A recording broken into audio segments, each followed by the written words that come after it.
Did you know that there have been over 5,000 ICOs in the crypto space?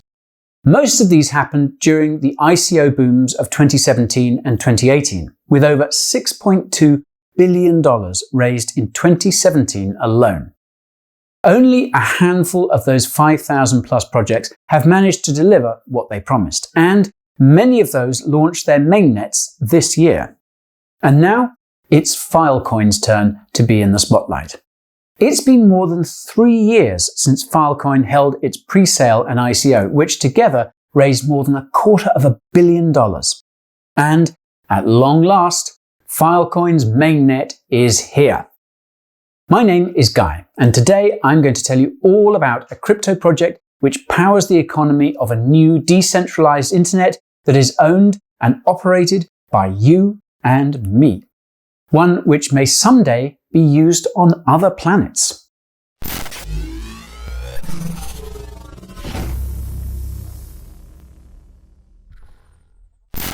Now, before we get down to business, I need to cover my ass. I am not a financial advisor, and nothing I say in this video should be considered financial or investment advice. This video is just one small part of the curriculum taught at the cryptocurrency school of DYOR. Do your own research. If you're a new pupil at the DYOR, welcome to the Bureau. My name is Guy and I will be your instructor for today. Okay, I'm not actually a teacher, but I do know a thing or two about crypto. I spend my days sharing my knowledge about the cryptocurrency projects of today and tomorrow on this YouTube channel. Coins, exchanges, DeFi protocols, and much more. If you want to be a part of my imaginary classroom, then enroll by clicking that subscribe button. Pinging the notification bell will make sure you're never late for my next class. And I promise I will never give you homework. Finally, if you're strapped for time, then feel free to skip around to the sections which most appeal to you. There are these timestamps right here that should make that a lot easier. Okay, recess is over. Let's see what the files say about Filecoin. Filecoin is a decentralized storage network built by Protocol Labs. Protocol Labs is a research and development company for network protocols based in San Francisco. It was founded by Stanford graduate Juan Benet in 2014 and received over $3 million in funding with the help of the famous Y Combinator Startup Accelerator program. Juan is the CEO of Protocol Labs, which has grown from a team of a dozen people to over 130 since its incorporation. The end game of Protocol Labs is to create a fast, secure, and decentralized internet. You see, the internet we have today is extremely centralized. All of the web content you interact with is stored on centralized servers, which can suffer outages or be shut down if they're hosting content which people with big guns or big wallets, or both, don't want others to see. The trade-off is that most of us get fast, high-quality internet connections at a low price from these centralized internet providers. Decentralized alternatives were not feasible in the past because they were either too slow, too expensive, or both. As such, Protocol Labs developed two products to address these issues and lay the groundwork for a functional, fast, affordable, and user-friendly Web 3.0. The first product is called the Interplanetary File System, or IPFS, which was released in 2015. It allows anyone to receive and host web content in a manner similar to BitTorrent. The IPFS was designed to function like the internet we're all used to, meaning that the front end of an IPFS website looks and feels like a regular HTTP website. Over 5 billion files were on the IPFS at the start of 2020. Since the IPFS relies on a network of nodes instead of centralized servers, it will someday be possible to get a quality internet experience on other planets. This is because it will not be necessary to constantly refer back to centralized internet servers on Earth, which can take minutes, if not hours, depending on what planet you're on. The second product is none other than Filecoin, a decentralized storage blockchain built on the IPFS and designed in 2017. Its role is to function as the incentive layer to support and grow the IPFS by rewarding those who help in the storage and retrieval of files with Filecoin's native FIL token. In addition to supporting the IPFS, Filecoin hopes to compete with centralized cloud storage providers such as Amazon and Google. This also puts Filecoin in direct competition with other decentralized data storage cryptos like Filecoin and Storj. More on that a bit later. Filecoin's mainnet went live on October the 15th after over 3 years of development. This was followed by what was essentially a one-week party to celebrate called Filecoin Liftoff. It consisted of dozens of online panels, workshops, and talks about Filecoin and Web 3.0. Right, so how the hell does Filecoin work? Filecoin works like most other cryptocurrencies. It has a blockchain, it has a consensus mechanism, it has mining, and it has mining rewards paid in its own native token. The Filecoin blockchain is built on top of the IPFS. The blockchain itself doesn't store any files. It acts as the ledger for FIL transactions and Filecoin wallet address balances. The Filecoin blockchain also stores the agreements made between the miners, which store client data, and the clients which requested said data to be stored. The Filecoin blockchain uses 2 consensus mechanisms. The first consensus mechanism is called proof of replication, which involves proving that a given piece of data is being stored by a miner. A miner must write this proof to the Filecoin blockchain upon the creation of a data storage contract with a client. The second consensus mechanism is called proof of spacetime, which involves proving that a miner is still storing a piece of data. A miner must write this proof to the Filecoin blockchain every time a client or other network participant asks to see if they're still storing that data. Filecoin mining is where things get interesting. Unlike mining Bitcoin, Ethereum, or basically every other proof-of-work cryptocurrency, all you need to mine Filecoin is a good computer, a reliable internet connection, and plenty of hard drive space. This is because your job as a miner on Filecoin is not to burn a circuit with your makeshift ASIC mining farm, but to store a hell of a lot of encrypted user data on a thick HDD. You can find the exact specs you need to mine Filecoin in the description of this video. In addition to the hardware, you're also going to need to stake some FIL tokens. This is to ensure that you stay on your best behavior. Your collateral can be partly slashed if you're found to have violated the terms of your contract with a client, such as deleting the data before the agreed upon date. The exact amount of FIL you must shell out is proportional to the amount of storage you're providing as a percentage of the network. So for example, if you're storing 1 terabyte of data for a client, and that's 1% of the storage available on the Filecoin network, your FIL stake will need to be 1% of the total FIL currently being staked. This adds extra security to the blockchain, as it means that the cost of corruption is not just tied to the number of FIL tokens you have, but also to the amount of hardware you're packing. This also means it becomes more expensive to corrupt the Filecoin network as more miners join. Since the cost of the FIL you need to stake to become a miner can be quite expensive under some conditions, Filecoin gives you 2 staking options. Either you can put down the collateral up front, or you can choose to put down less collateral up front and use a portion of your future block rewards as collateral. Block rewards on Filecoin are dependent on the size of the network. The more the Filecoin network grows, the more FIL tokens are up for grabs from each block. This is to promote the growth of the network and to ensure that miners continue to be adequately compensated well into the future. The block rewards each individual miner gets is proportional to the amount of storage space a miner is contributing to the network. So, as with staking, if you're contributing 1% of the total storage available on Filecoin, you will earn 1% of all block rewards. Note that as a miner, you will earn these block rewards for simply participating on the Filecoin network. You can think of it as your base wage in a sales job, for example. The FIL tokens you get directly from clients for agreeing to store their data is the commission. This can make being a Filecoin miner quite lucrative depending on network conditions and the size of your hard drive. Alright, now that you know Filecoin theory, let's get our hands dirty and go through an applied example. Suppose you have a terabyte of purely educational content that you would like to store on Filecoin. The first step is to find a decentralized storage application. These are like decentralized applications on Ethereum, except that they're built on top of Filecoin.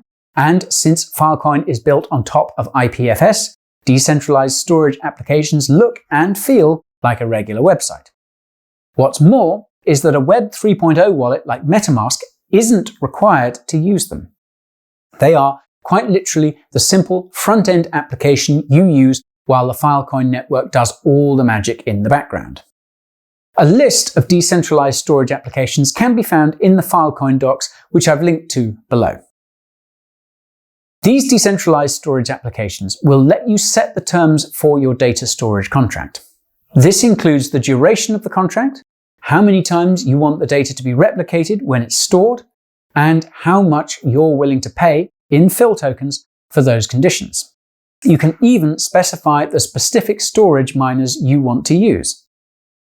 Now, assuming you didn't set an unreasonably low price for your demands, a storage miner will accept the conditions of your contract to store your data. The acceptance of the contract is written to the Filecoin blockchain along with the new balance of FIL tokens in your and the storage miner's wallets. Every so often, the Filecoin network will ask the miner storing your data to submit a proof that they are still storing your educational content, lest their stake is slashed. Now, suppose that night has fallen and it's time to break out the educational content. When you request to retrieve the data you've stored using the decentralized storage application, a signal is sent out behind the scenes to retrieval miners. These may or may not also be storage miners. As the name suggests, retrieval miners are tasked with retrieving your data as quickly as possible. Naturally, they aren't going to do this for free. You're going to have to shell out some FIL. This cost depends on how desperate you are to study. If you're patient, it will cost you next to nothing. If you need your educational content right this minute, it will cost you more. Once your data is retrieved, you simply download it back to your device and voila, you're studying away. Now, you might be wondering how Filecoin compares to other decentralized storage crypto projects like Seer and Storj. Without drowning you with the details, it all comes down to two things: scale and economics. Seer and Storj are simply looking to store user data in a decentralized manner and market their projects as a way to make money from extra hard drive space you might have lying around. In contrast, Filecoin is just one piece of the Protocol Labs puzzle. Filecoin is not just looking to store user data. It wants to become the storage layer for all Web 3.0 data, even data from other cryptocurrency blockchains. In fact, the Protocol Labs team envisions a future where all the data from decentralized applications built on Ethereum and other smart contract blockchains is stored using the Filecoin network. That is the scale the project is going for, and it's a big part of why it took so long for the Filecoin mainnet to launch. Earlier this year, Seer had to add a Layer 2 solution called Skynet to fix its scaling issues, despite storing only a fraction of the data which Filecoin aims to support. On the other hand, Filecoin's scale might just be its Achilles heel, as both Seer and especially Storj have lower barriers to entry to participate on their networks in terms of hardware and stake. This could limit the sort of network participation Filecoin will require if it wants to grow to the size that Protocol Labs is aiming for. This brings us to economics. Filecoin has a massive war chest. To understand just how massive, Filecoin raised almost 10 times more capital than Seercoin and Storj combined. Money goes a long way when it comes to marketing and adoption, especially when you're trying to appeal to institutions and not just your average guy. I highly doubt Protocol Labs has spent all of that money over the last 3 years. Filecoin also already has nearly double the number of active storage providers than Seer and a storage capacity that is 300 times larger. This is relevant because it means that if you're looking to store data on Filecoin, you will probably be able to do so for a damn good price, at least for the time being. This is because the large amount of storage volume and storage miners compared to clients increases the likelihood that they will compete to store your data. Contrast this to Seercoin, where storage fees are relatively fixed, albeit still very competitive compared to centralized data storage providers like Amazon and Google. Filecoin has also put a lot of thought into its tokenomics. And speaking of tokenomics, it's about time we took a look at the FIL token. FIL is Filecoin's native token. No ERC20 shenanigans here. It's a deflationary asset since FIL tokens are burned to pay for network fees or whenever a storage miner's stake is slashed. FIL has a maximum supply of 2 billion with an initial supply of 600 million. Of this total supply, 70% has been set aside for Filecoin miners.